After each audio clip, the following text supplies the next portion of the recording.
Good day, everyone. Good day, ma'am.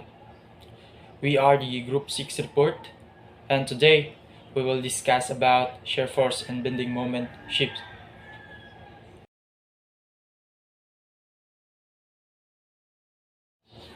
Shear force and bending moment. And shear force is force which stands to break or shear a beam across perpendicular to its major axis.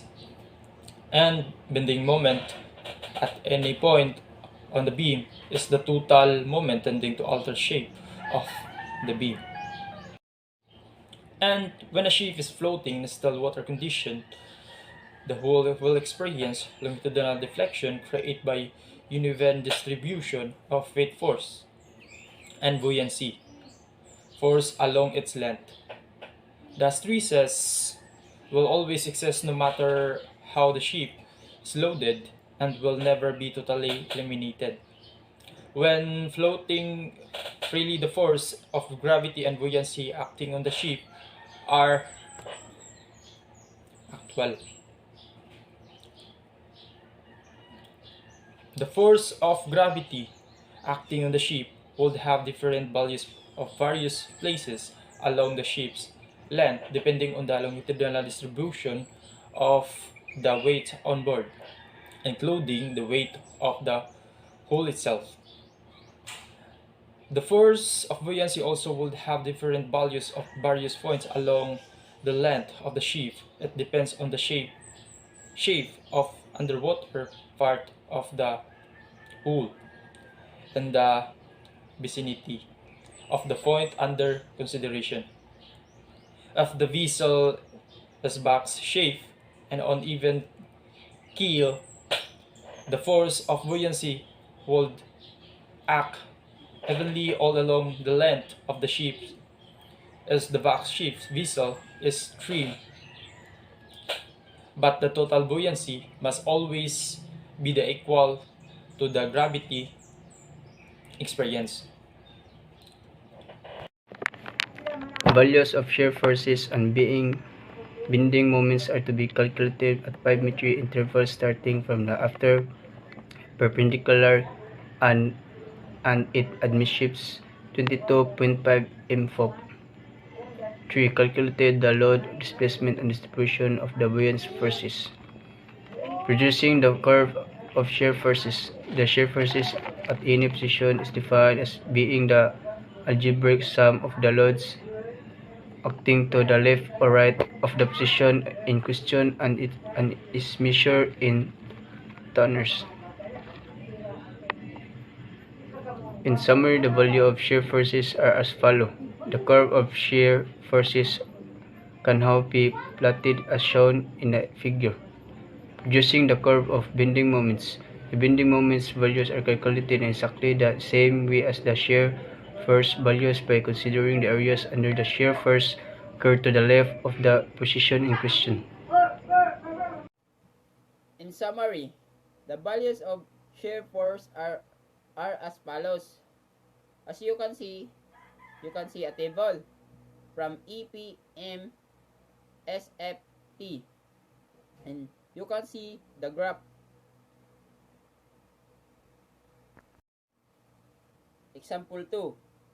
A box-shaped vessel has length 80 m and breadth 10 m and is floating in the light condition at a draught of 3.0 m and water RD 1.010. It is divided into 4 holds of equal length. Cargo is loaded as follows. Number 1, 120 tons. Number 2, 120 tons. Number 3, empty. Number 4, 160 tons. Construct the curves of shear force and bending moments, calculating the maximum values and stating the position where they occur. Producing the load curve. Step 1. Calculate the distribution of the lightweight displacement of the vessel. Light displacement equals open parenthesis LX L times B times D close parenthesis times density.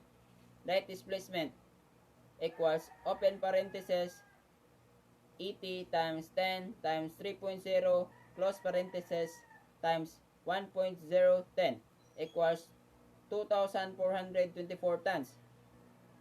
Being a box-shaped vessels of uniform construction, the lightweight displacement evenly distributed 2,424 T over ETM equals 30.3 T over M.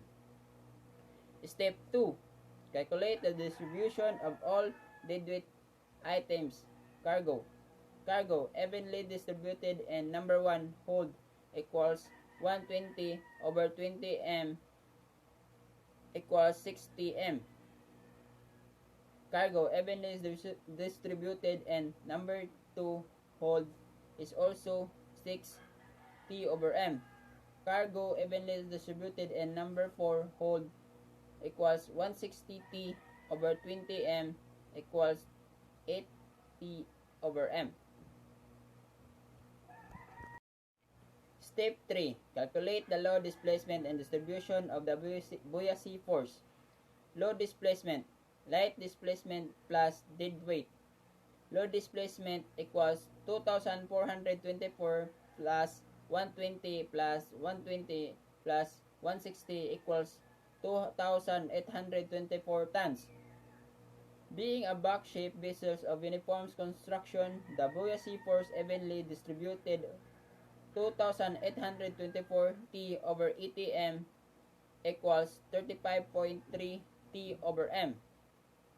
Step 4.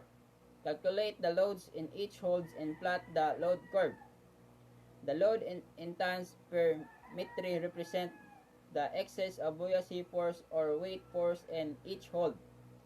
As you can see, there are a table, lightweight, deadweight in total, and VF and load. And also, you can see a graph.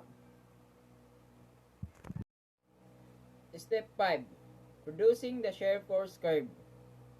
Calculate the values at 10 metre intervals using the procedure previously described. SF at EP equals 0 tons. SF at 10 M pope equals open parenthesis negative 3 T over M times 10 M close parenthesis equals negative 30 tons. SF at 20 M pope bulkhead 4 over 3 equals open parenthesis negative 3 T over M times 20 M close parenthesis equals negative 60 tons.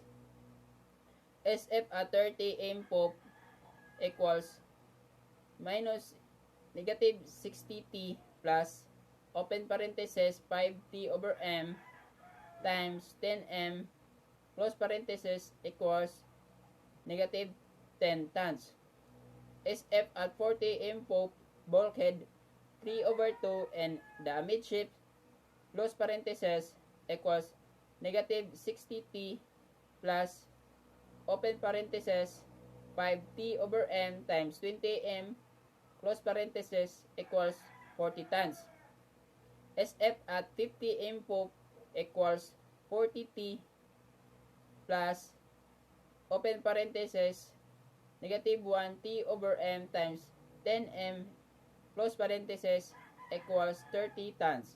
SF at 60 M pope bulkhead 2 over 1 equals 40 T plus open parenthesis negative 1 plus negative 1 over T over M equals times 20 M close parenthesis equals 20 T. SF at 70 M pope equals 20 T plus open parenthesis of negative 1 T over M times 10 M equals 10 tons. SF at ETM pope FP equals 20 T plus open parenthesis negative 1 T over M times 20 M close parenthesis equals 0 tons. Good day, ma'am, and good day, fellow classmate. I'm Christian Seraila, a fourth of Step 6, producing the bending moment curve. Calculate as a 10 meters interval clothing that form 32 foam using the procedure previously described. BM at EP and is equal to 0T is M. BM 10M of foam is equal 1 half times 10M times negative 3T is equal of 1 negative 150 times M is M. BM 20M for bulkhead 43 is equal to 1 half times 20M times negative 60T is equal to negative 600 T with M. B at 30M folk is equal to negative 600 T minus M plus area trapezium 20M to 30M folk is equal to negative 600 minus M plus negative 60T plus negative 10T is equal to 2 times 10M is equal to negative 950 T is M. B at 32M 0 is SF is equal to negative 600 minus Tm plus 1 half times 12M times negative 60T is equal to negative 960 times T as M.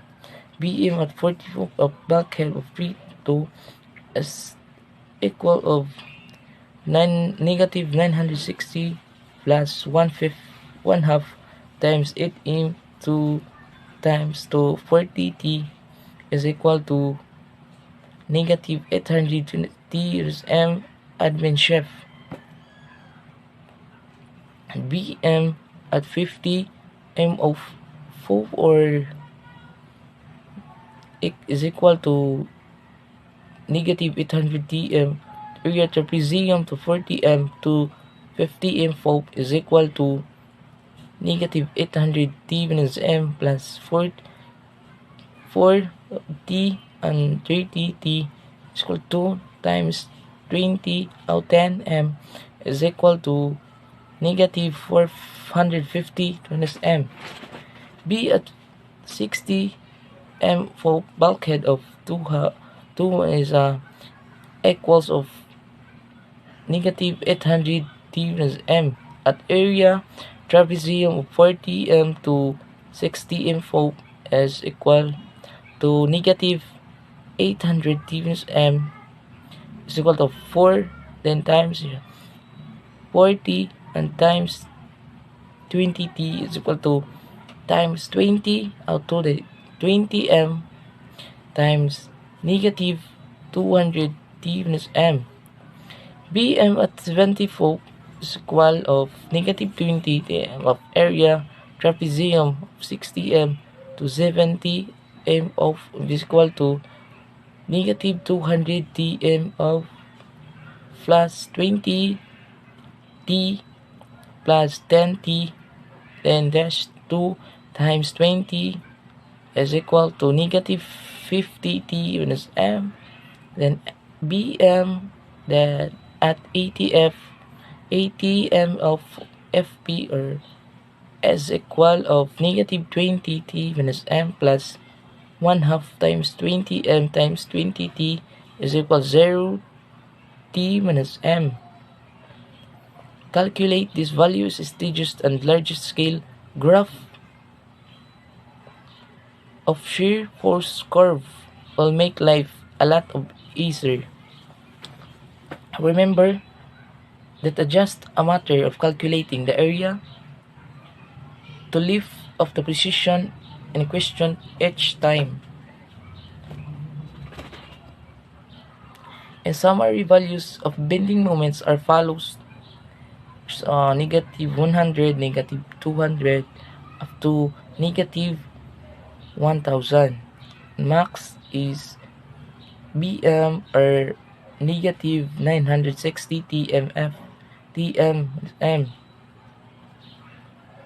or 32 M FO admin or 50 M FO. In the summary, the maximum or shear force or values are follows: is 60 tons at 20 M of and in line with bulkhead 40, and the 40 tons is at 40 M FO in line bulkhead of 32. The maximum bending moment are value of negative 960 Tm of occurs at 32 M FO, where the shear force value is 0. Stress calculating programs, system requirements and data representation. First, general ships over 150 meters in length and other ships that are likely to be subjected to excessive longitudinal stresses must be provided an loading calculator to allow the values of shearing forces and bending moments. Second, the loading program should be capable of calculating the following whole: girder, shear force, and bending moments according to appropriate classification society. Although the actual values of shear forces and bending moments for positions along the vessel in length. Next, it is the visual representation of the shear force and bending moment curves displayed along the curves representing the maximum permissible values for both the harbor. Next, a typical representation is illustrated in the figure. It can be seen at the harbor. Limits are higher to those for when the ship is at the sea. This allows more leeway when planning a loading schedule. Next, provided the shear force and bending moment curves do not extend into the red area, that the ship will suffer excessive stress in harbor. Next, the limit settings will be determined by the classification society that will be such that they are at some acceptable percentage of absolute maximum that the structure will withstand, perhaps 80% say. Next, it should be noted that as the shape ages and the effects of corrosion start to affect the weakening and structure. It will also be noted that a ship may experience both sagging and hanging at the same time in different parts of the length.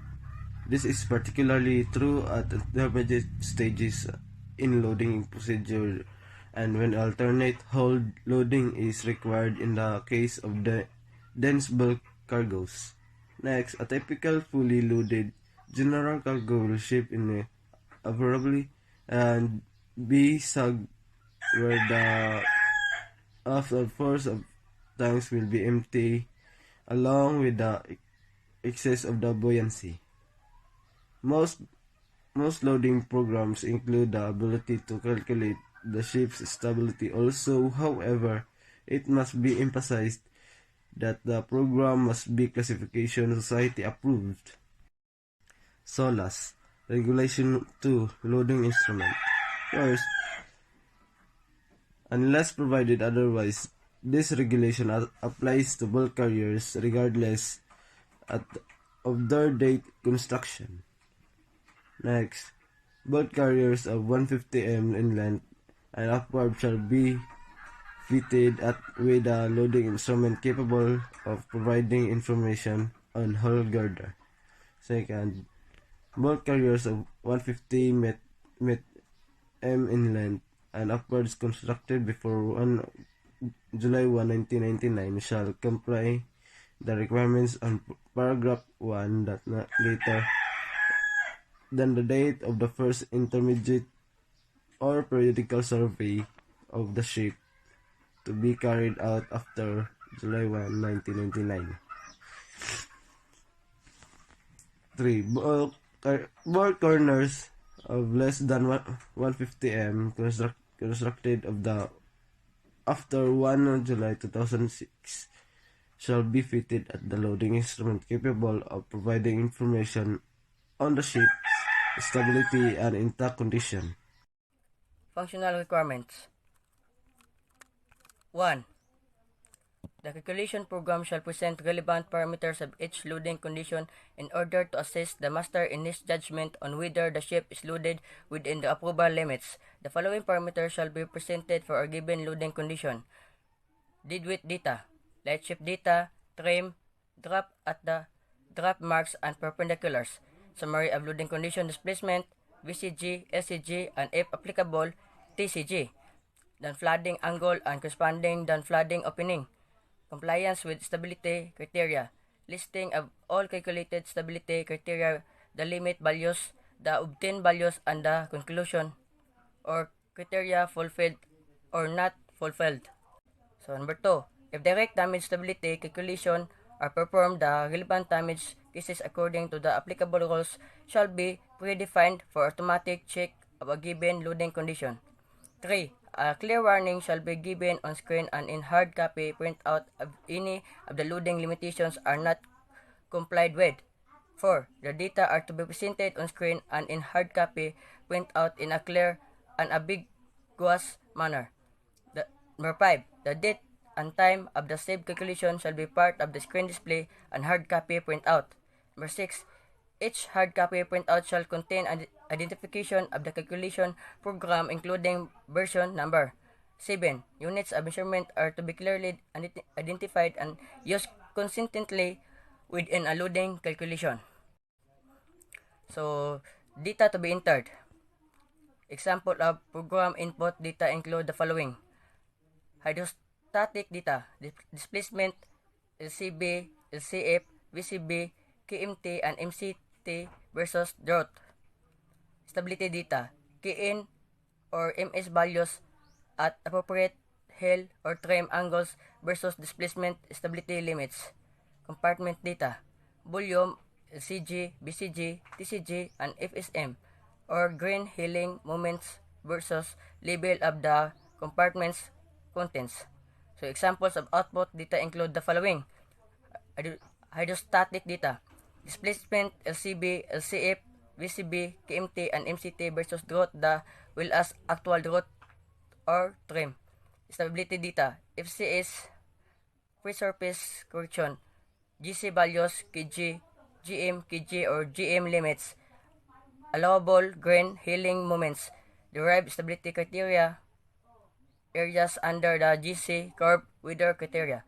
Compartment data, calculated volume, LCG, BCG, TCG, and FSM or grain healing moments versus of the compartment contents. So approval procedure. Conditions of approval of the onboard software for stability calculation. The onboard software used for stability calculation is subject to approval, which is to include verification of type approval, if any. Verification that data used is consistent with the current condition of the ship. Verification approval of the test conditions. Verification that software is appropriate for type of ship and stability calculations required. The satisfactory operation of the software with the onboard computers for stability calculation is to be verified by testing upon installation. A copy of the approved test condition and the operation manual for the computer or software are to be available on board. So, operation manual. A simple and straightforward operation manual is to be provided, containing description and instructions as appropriate for at least the following: number 1, solution; 2, function case; 3, menu displays; 4, input and output data; 5, required minimum hardware to operate the software; 6, use of the test loading conditions; 7, computer guide, dialogue steps; and 8, list of warnings. Lastly is the installation testing. To ensure correct working of the computer after the final or updated software has been installed, it is the responsibility of the shipmaster to have test calculations carried out according to following pattern in the presence of society surveyor. Next, from the approved test condition at test 1 load case other than light ship, shall be calculated. Note, actual loading condition results are not suitable for checking the correct working of the computer. Next, normally the test conditions are permanently stored in the computer. Steps to be performed. Retrieve the test and load case and start the calculation run. Compare the stability results with those in the documentation. Change several items of deadweight, tank weights, and cargo weight sufficiently to change the route of displacement by at least 10%. The results are to be reviewed to ensure that they differ in logical way from those of the approved test condition. Revise the approved modified load condition to restore the initial test condition and compare the results. The relevant input of output data of approved test condition are to be been replicated. Lastly, alternatively, one or more test condition shall be selected and test calculation performed by entering all deadweight data for each selected test condition into programs as if it were proposed loading. The results shall be verified as identical to the result in approved copy of test condition.